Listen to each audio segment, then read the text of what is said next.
नमस्कार दोस्तों, कमलेश आनंद के साथ फिर से अब आपका स्वागत है करंट अफेयर्स के खेल में। करंट अफेयर्स जो हर एग्जाम के परीक्षा के लिए बहुत ही महत्वपूर्ण होता है। करंट अफेयर्स से क्वेश्चन पूछे ही जाते हैं। आप लोग करंट अफेयर्स की भी तैयारी कर रहे हैं तो ये वीडियो आप लोगों को करंट अफेयर्स को और ही अच्छा करने में बहुत ही मदद करने वाला है।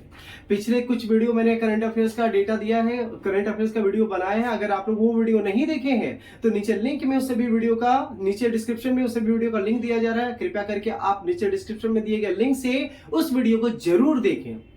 और जिन्होंने अभी तक हमारे चैनल को सब्सक्राइब नहीं किया है वो सब्सक्राइब कर ले, और अगर यह वीडियो पसंद आया तो लाइक और शेयर करना ना भूलें। चलिए हम लोग डिस्कस करते हैं। पिछले वीडियो में हमने कुछ डेट के बारे में डिस्कस किया था कि जुलाई में कौन कौन सी तारीख को कौन कौन सा दिवस के रूप में मनाया जाता है, ये सारा डिस्कस हुआ था। आगे भी कुछ हम लोग जारी रखते हैं। तो 11 जुलाई को क्या मनाया जाता है भाई? World population day. 11 जुलाई को किस दिवस के रूप में मनाया जाता है? World population day. World population day actual में 11 जुलाई 1987 से यह प्रत्येक वर्ष 11 जुलाई में वर्ल्ड पॉपुलेशन डे के रूप में मनाया जाता है। तो 11 जुलाई 1987 को जब हमारे विश्व की जनसंख्या 11 जुलाई 1987 को जब हमारे विश्व की जनसंख्या 5 अरब पहुंच गई थी। कितनी पहुंच गई थी? 5 अरब।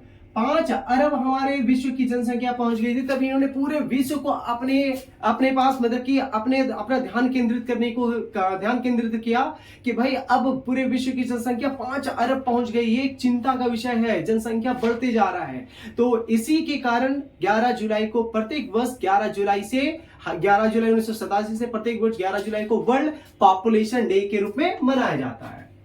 12 जुलाई, क्योंकि अब क्वेश्चन ये भी बनाया जा सकता है कि अंतर्राष्ट्रीय मलाला दिवस किस तारीख को मनाया जाता है। तो अंतर्राष्ट्रीय मलाला दिवस, इंटरनेशनल मलाला डे, ये प्रत्येक वर्ष कब मनाया जाता है? 12 जुलाई को मनाया जाता है। कब से मनाया जाता है? 2014 से ये मनाया जा रहा है। 2014 से इंटरनेशनल मलाला डे, अंतर्राष्ट्रीय मलाला दिवस। तो अंतर्राष्ट्रीय मलाला दिवस क्यों मनाया जाता है? तो पाकिस्तान की एक एडवोकेट है, ठीक है, पाकिस्तानी मलाला यूसुफजई,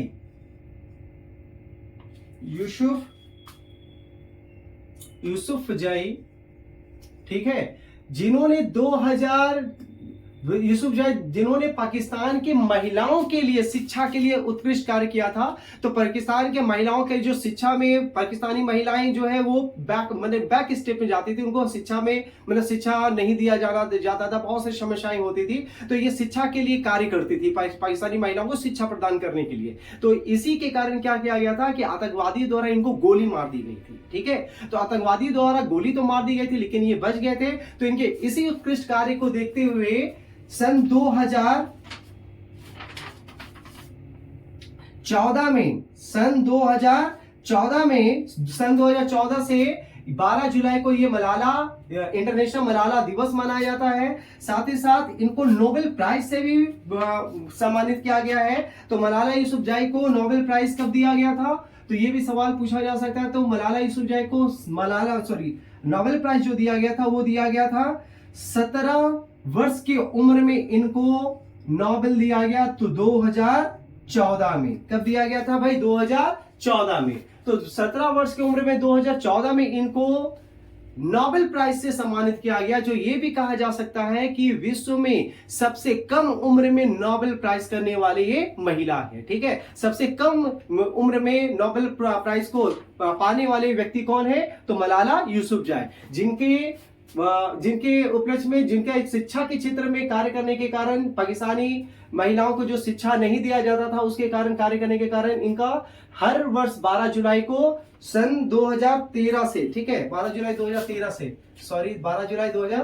से क्या मनाया जाता है? इंटरनेशनल मलाला डे मनाया जाता है। ठीक है, 15 जुलाई को किस रूप में मनाया जाता है? तो वर्ल्ड यूथ स्किल के रूप में मनाया जाता है। किसके रूप में? वर्ल्ड यूथ स्किल्स डे के रूप में 15 जुलाई को मनाया जाता है।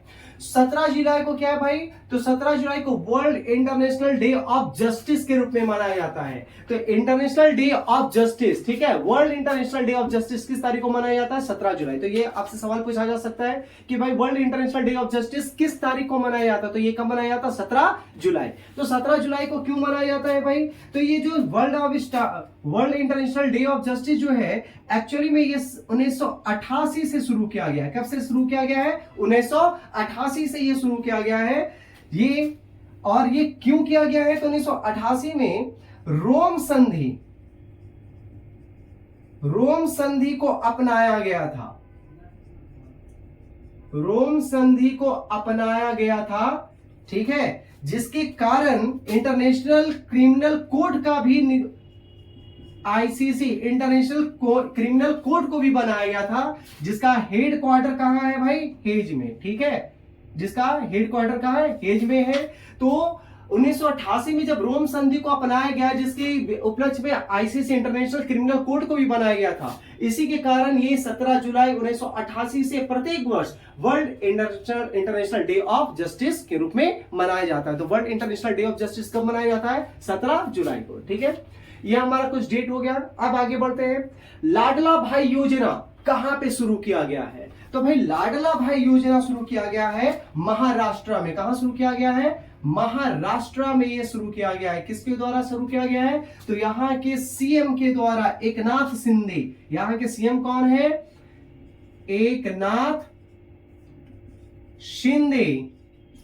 एकनाथ शिंदे के द्वारा यह चालू किया गया है, लाडला भाई योजना का शुरुआत किया गया। तो इसमें क्या है भाई, तो लाडला भाई योजना के अकॉर्डिंग अगर कोई 10th पास स्टूडेंट होगा, या कोई डिप्लोमा किया हुआ स्टूडेंट होगा, या कोई ग्रेजुएट स्टूडेंट होगा, ठीक है, तो इनको प्रत्येक माह इनको कुछ राशि दिया जाएगा, ठीक है। तो 10th क्लास वाले को कितना दिया जा रहा है भाई, 6,000 रुपया प्रत्येक माह इनके अकाउंट में दिया जाएगा। जो डिप्लोमा किए हैं उनको कितना दिया जाएगा, 8,000 रुपए पर महीने प्रत्येक माह इनके अकाउंट में भेजा जाएगा। किस योजना के अंतर्गत, लाडला भाई योजना के अंतर्गत। ये कहां शुरू किया गया है, महाराष्ट्र में शुरू किया गया है। किसके द्वारा शुरू किया गया है, वहां के सीएम एकनाथ शिंदे के द्वारा शुरू किया गया है। अब ग्रेजुएट विद्यार्थियों को 10,000 रुपए पर महीने ये दिया जाएगा, ठीक है, किसके अंतर्गत, लाडला भाई योजना। अब आते हैं चिराग योजना। चिराग योजना कहां पे क्या है, एक महाराष्ट्र, एक और रिलेटेड आप लोगों को पिछले वीडियो में मैंने बताया था कि यहाँ पे मांझी बहन योजना, ठीक है, मांझी लड़की बहन योजना भी आप लोगों को पिछले वीडियो में मैंने बताया है। मांझी लड़की बहन योजना ये भी महाराष्ट्र में शुरू किया गया है, बहन योजना, ठीक है, यही भी महाराष्ट्र में शुरू किया गया, जहां पे महिलाओं को उनके स्वास्थ्य, चिकित्सा और उनके मतलब कि पोषण के लिए कितना 1,500 रुपए प्रत्येक माह उनके अकाउंट में दिया जाएगा। अब आते हैं नेक्स्ट योजना, चिराग योजना कहां शुरू किया गया है, तो चिराग योजना हरियाणा में शुरू किया गया। कहां, ये हरियाणा सरकार ने शुरू किया गया चिराग योजना, जिसमें क्या किया जाएगा भाई, गरीब बच्चों के शिक्षा के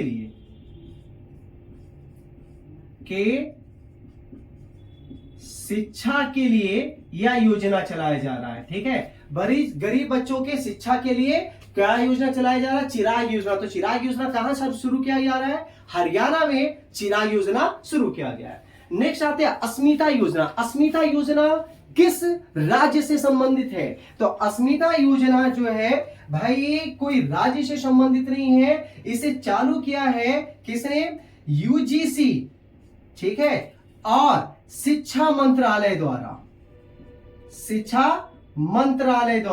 तो ये किस चीज से संबंधित है, तो यूजीसी और शिक्षा मंत्रालय द्वारा ये चालू किया गया। ये है क्या कि ये अगले 5 वर्षों में 22,000 पुस्तक अलग अलग भाषा में प्रकाशित करने का निर्णय लिया गया है। इसमें क्या है भाई, अगले 5 वर्षों में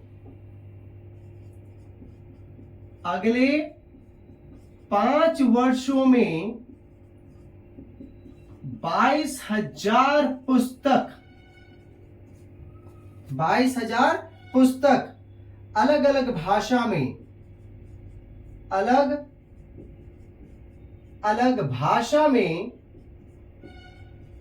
प्रकाशित किए जाएंगे। तो क्यों किया जा रहा है, आखिर इस योजना से ये 22,000 जो पुस्तकें प्रकाशित किया जाएगा, इसका क्या लाभ होगा? तो ये प्रकाशित करने का मकसद है, प्रकाशित करने का मकसद है। तो ये मकसद क्यों किया जा रहा है भाई?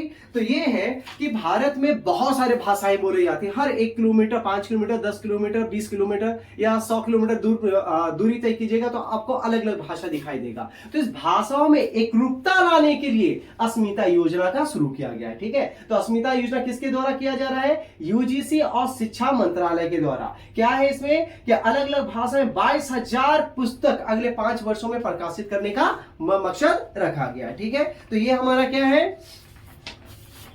अस्मिता योजना। आगे क्या देखते हैं, चलिए आगे बढ़ते हैं, कुछ रिक्रूटमेंट के बारे में डिस्कस करते हैं। अभी रिक्रूटमेंट क्या क्या हुआ है भाई? तो सीएसआईआर का फुल फॉर्म क्या होता है? तो सीएसआईआर का फुल फॉर्म क्या हो गया? Council of scientific and industrial research. ठीक है, इसके नए चीफ किसे बनाया गया है? तो सीएसआईआर, जिसका मुख्यालय कहां है? इसका मुख्यालय है न्यू दिल्ली।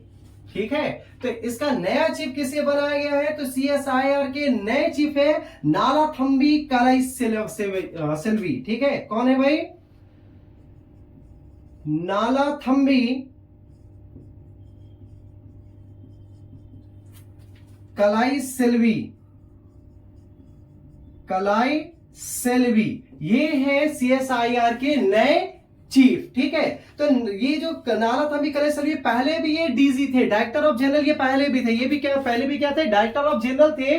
और इन्हीं का कार्यकाल 2 सालों के लिए और बढ़ा दिया गया है। इन्हीं के कार्यकाल को 2 साल और बढ़ा दिया गया, इसलिए यही बन गए हैं सीएसआईआर के फिर से नए चीफ, डायरेक्टर ऑफ जनरल। ठीक है, नेक्स्ट डेटा क्या पूछ रहा है? नेक्स्ट हमारा आ रहा है कि यूरोपीय संसद के नए अध्यक्ष। ये बहुत ही महत्वपूर्ण सवाल है, ये बहुत ही महत्वपूर्ण है, परीक्षा में पूछने का बहुत ज्यादा संभावना है कि भाई यूरोपीय संसद के नए अध्यक्ष किसे बनाया गया है? तो यूरोपीय संसद के नए अध्यक्ष, इसके बारे में एक और ध्यान दीजिएगा। नालाथम्बी कलाईसेल्वी जो है, इसे कहा जा सकता है कि ये पहली वुमेन है। ये कौन है भाई? पहली वुमेन डायरेक्टर ऑफ जनरल है। चलिए देखते हैं, यूरोपीय संसद के अध्यक्ष किसे बनाया गया? तो माल्टा देश के, माल्टा के रॉबर्ट मेट्सोला, माल्टा के रॉबर्ट मेट्सोला को बनाया गया है। क्या? तो यूरोपीय संसद के नए अध्यक्ष माल्टा के रॉबर्ट मेट्सोला को बनाया गया है। पॉल कागामे का संबंध किससे है? तो पॉल कागामे कौन है भाई?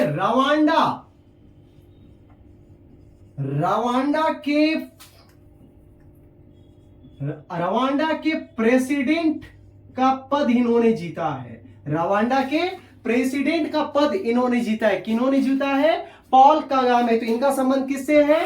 पॉल कागामे का संबंध रवांडा से है। कहां से? रवांडा से। रवांडा के प्रेसिडेंट बने और साथ ही साथ ये 4th प्रेसिडेंट बने, 4थी बार प्रेसिडेंट बने लगातार। ये लगातार 4थी बार प्रेसिडेंट बने। 2000 में इन्होंने प्रेसिडेंट का पद का कमान संभाला था और उस समय से लगातार यही पॉल कागामे रवांडा के प्रेसिडेंट के रूप में स्थापित है। ठीक है, अभी जो इलेक्शन हुआ उसमें भी पॉल कागामे ही रवांडा के प्रेसिडेंट के लिए चयन किया गया 2000 से अब तक। ठीक है, नेक्स्ट तामाश शुल्याक का संबंध क्या है? तो तामाश शुल्याक जो है हंगरी के नए प्रेसिडेंट के रूप में ये निर्वाचित हुए हैं। तामाश शुल्याक कहां के भाई? हंगरी के नए प्रेसिडेंट हैं। डिक शुफ कहां के भाई? नीदरलैंड के पीएम किनको बनाया गया है? तो नीदरलैंड के पीएम कौन है? डिक शुफ का नाम किससे है? नीदरलैंड के प्राइम मिनिस्टर है ये। अहमद अवध बिन मुबारक, तो अहमद अवध बिन मुबारक कौन है भाई? ये यमन के हैं। यमन के पीएम के रूप में इनका निर्वाचन हुआ है यमन के प्राइम मिनिस्टर हैं ये, ठीक है। तो कौन है भाई? यमन के प्राइम मिनिस्टर के रूप में किन्होंने कमान संभाला है? तो अहमद अवध बिन मुबारक। कीर स्टारमर, इसके बारे में तो पहले ही वीडियो में मैंने बताया कि भाई कीर स्टारमर कहां के हैं, तो ये ब्रिटेन के प्राइम मिनिस्टर के रूप में ये आए हैं। ब्रिटेन के प्राइम मिनिस्टर के रूप में कीर स्टारमर को निर्वाचित किया गया। मतलब कि वहां पे जो निर्वाचन हुआ था तो वहां पे प्राइम मिनिस्टर का इलेक्शन में किन्होंने जीता, तो वहां के ब्रिटेन का प्राइम मिनिस्टर के पद में जो निर्वाचन हुआ था उसमें कीर स्टारमर ने उस पद को जीता है। कायरिल रामफोसा, ये कौन है भाई? तो ये साउथ अफ्रीका के प्रेसिडेंट है। साउथ अफ्रीका के प्रेसिडेंट के रूप में किन्होंने जीता है? तो कायरिल रामाफोसा, ये कहां के? भाई साउथ अफ्रीका के प्रेसिडेंट के रूप में ये पद इन्होंने जीता। तो ये कुछ नियुक्तियां थी। ये इसमें सबसे इंपॉर्टेंट एक ये और एक मुझे ये लग रहा है, ये दो सबसे ज्यादा इंपॉर्टेंट है, ब्रिटेन के प्राइम मिनिस्टर और साथ साथ यूरोपीय संसद के नए अध्यक्ष, ठीक है। ये दो बहुत ही महत्व है। आगे बढ़ते हैं, चलिए छेपिया, ये क्या है भाई? Crew health and performance exploration analog, ये है क्या? ये एक ऐसा प्रोजेक्ट है, ये किस चीज का प्रोजेक्ट है? जो छेपिया प्रोजेक्ट किससे संबंधित है? तो ये नासा से संबंधित है। किससे? यह प्रोजेक्ट नासा से संबंधित है। तो नासा से क्या संबंधित है? नासा ने 2030 तक मंगल ग्रह, ये किससे संबंधित है? तो नासा के मंगल ग्रह प्रोजेक्ट से संबंधित है, ठीक है। मंगल ग्रह में लोगों को भेजने का मतलब कि एस्ट्रोनॉट्स को भेजने का ये इन्होंने एक मकसद रखा है। 2030 तक मंगल ग्रह में एस्ट्रोनॉट्स को भेजा जाएगा।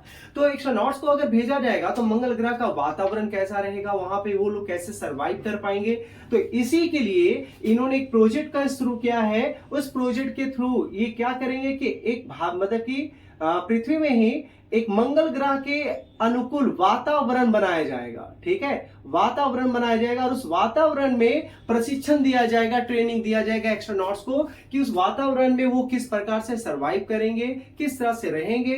कुछ समय तक उनको वहां पे प्रशिक्षित किया जाएगा और साथ ही साथ ये देखा जाएगा कि अगर मंगल ग्रह के वातावरण में अगर वो रहते हैं तो उनमें क्या क्या बदलाव आएंगे, उनका मानसिक सोच क्या रहेगा, उनका फिजिकल कैसा रहेगा, ये सभी चीज देखा जाएगा इस प्रोजेक्ट के थ्रू। तो ये बोला जा रहा है कि छेपिया प्रोजेक्ट किससे संबंधित है?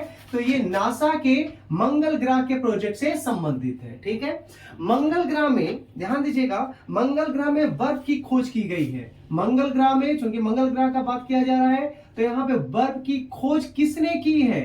तो मंगल ग्रह में बर्फ की खोज किया गया है ESA के द्वारा, यूरोपियन स्पेस एजेंसी के द्वारा।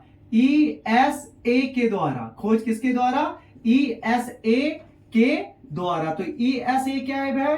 यूरोपियन स्पेस एजेंसी, ठीक है। ये इसके द्वारा मंगल ग्रह में बर्फ की खोज किया गया। Next, COSPAR committee of space research का 45वां बैठक कहां किया गया है? तो याद रखिएगा, कॉस्पर का अभी 45वां बैठक किया गया है। ये कॉस्पर का जो 45वां बैठक है ये कहां किया गया है? साउथ कोरिया में।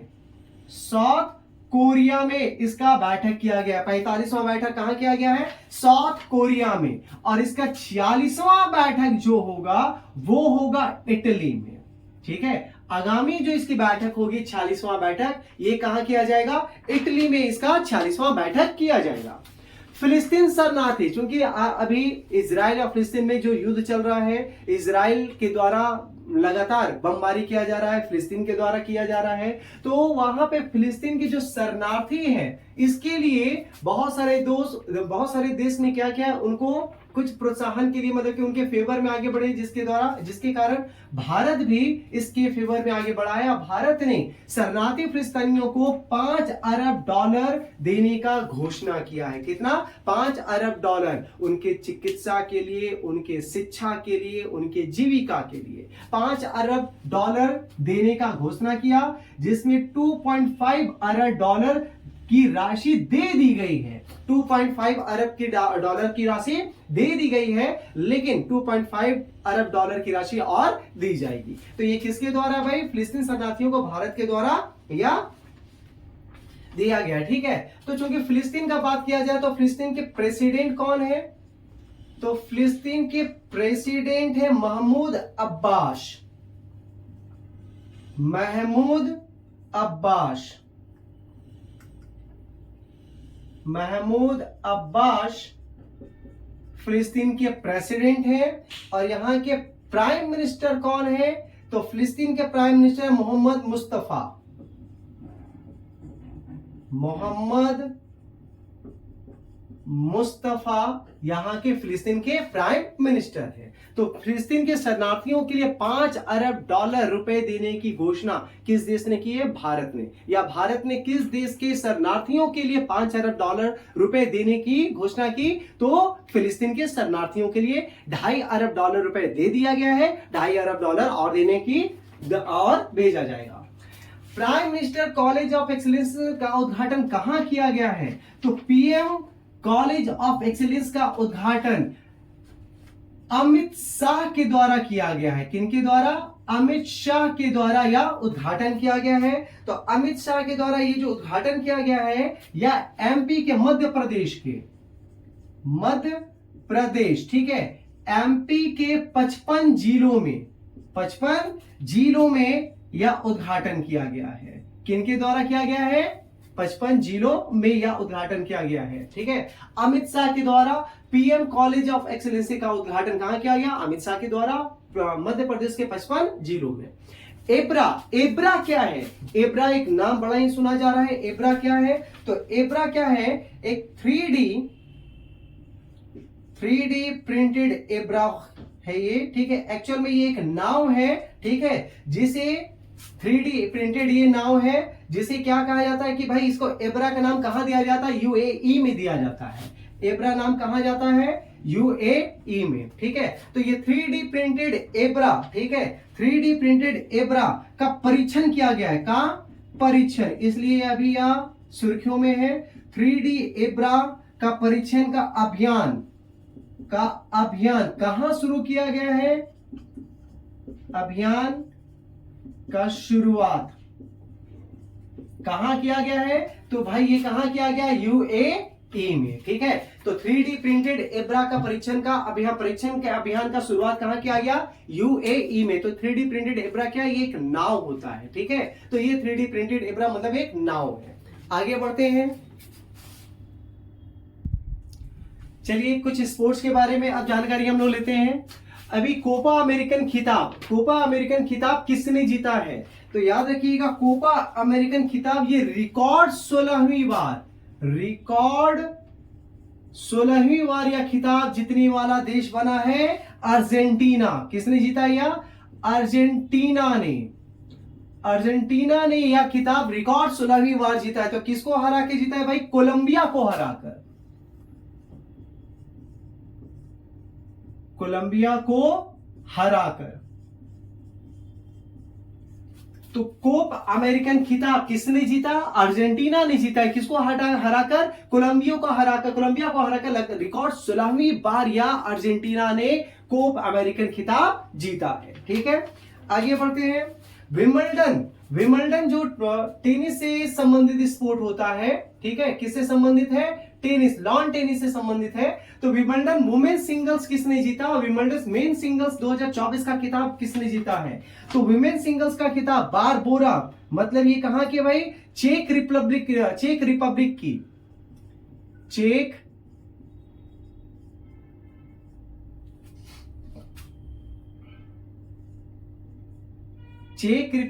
की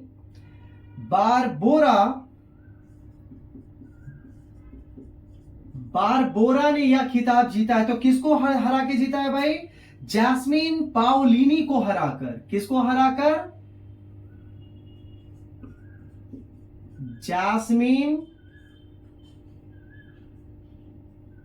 जैस्मिन पाओलिनी को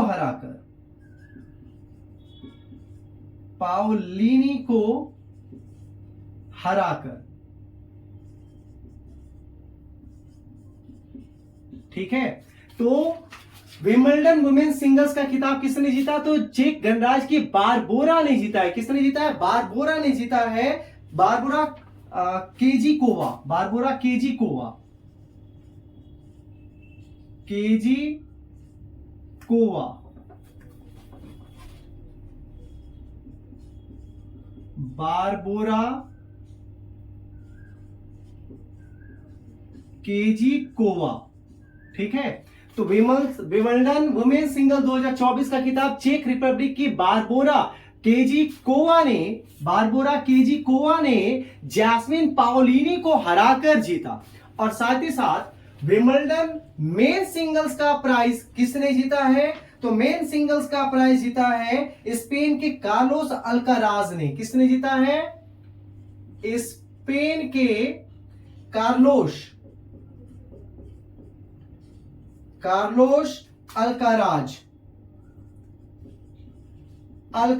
ने यह खिताब जीता है। ठीक है, कार्लोस अल्काराज ने किसको हरा के जीता है? तो नोवाक जोकोविच को, जो मेरे फेवरेट है, नोवाक जोकोविच। ठीक है, तो स्पेन के कार्लोस अल्काराज ने नोवाक जोकोविच को हराकर या विंबलडन मेंस 2024 सिंगल्स का खिताब अपने नाम किया है। तो इससे सवाल बन सकता है, विंबलडन 2024 वुमेन सिंगल्स का पुरस्कार किसने जीता? तो इन्होंने चेक रिपब्लिक की बारबोरा केजिकोवा ने जीता। किसे हराकर? जैस्मिन पाओलिनी को हराकर। और मेन सिंगल्स का 2024 का प्राइज किसने जीता है? तो मेन सिंगल्स 2024 का स्पेन के कार्लोस अल्काराज ने नोवाक जोकोविच को हराकर अपने नाम ये खिताब कर लिया। वर्ल्ड चैंपियनशिप ऑफ लेजेंड का खिताब, तो वर्ल्ड चैंपियनशिप लेजेंड का टूर्नामेंट एक खिलाया गया था। ये किससे रिलेटेड है? क्रिकेट से रिलेटेड है। किससे? क्रिकेट से ही रिलेटेड है। तो क्रिकेट में जितने भी लेजेंड्स हैं जो संन्यास ले चुके हैं, उन सभी को मिलाकर टीम बनाया गया, अपने अपने कंट्री का टीम बनाया गया। उसमें किसने ये खिताब जीता है? तो यह वर्ल्ड चैंपियनशिप ऑफ लेजेंड का खिताब इंडिया ने जीता है। किसने जीता? इंडिया ने। किसे हराकर? पाकिस्तान को हराकर। इंडिया ने जीता है यह खिताब। किसको हराकर जीता है भाई? पाकिस्तान को हराकर इंडिया ने यह खिताब अपने नाम कर लिया। ठीक है, यूरोपीय फुटबॉल चैंपियनशिप अभी ये खेला गया है, यूरोपीय फुटबॉल चैंपियनशिप। इस यूरोपीय फुटबॉल चैंपियनशिप में कौन देश ने विजेता हुए? तो चौथी बार स्पेन ने अपने नाम किया है। किसने? स्पेन ने। चौथी बार स्पेन ने यह खिताब अपने नाम किया है। किसको हराकर यह खिताब जीता भाई? इंग्लैंड को हराकर। ठीक है, किसको हराकर यह खिताब अपने नाम किया?